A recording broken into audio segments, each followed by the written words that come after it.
नमस्कार मु सोनाली मु पद्मिनी आपण मानकु स्वागत जणाउछु नोवा एग्रीटेक को। आपण माने देखि पारुथिबे आमे एबे कपा चाषरे उपस्थित अछु। नोवा एनक्लीन व्यवहार करिबा पूर्वरु कपारे अनेक शोषककारी कीट उपस्थित अछंती, जेपरि कि धळा माछी, उकुणिया पोको, चुनिया पोको, पत्रडिया पोको इत्यादि।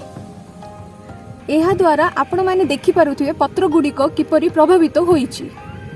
नोवा एनक्लीन व्यवहार करबा द्वारा गछर अभिवृद्धि और सुस्थ रहिछि।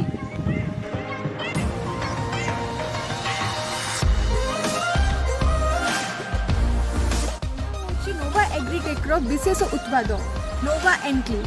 एनक्लीन रे 100 ग्राम पिनाकिल मागणा रे मिले। एहा आपनक गछर अभिवृद्धि बढ़ाइबा सहित फूल और फलर संख्या बढ़ाई थाए। एकरे 250 मिलीलीटर नोवा एनक्लीन व्यवहार करा जाए। नोवा एनक्लीन व्यवहार करंतु, स्वच्छ और सुरक्षित रहंतु। समस्त चासी भाई मानकु अनुरोध करूछु नोवा एनक्लीन व्यवहार करंतु, अधिक अमल पांतु। धन्यवाद।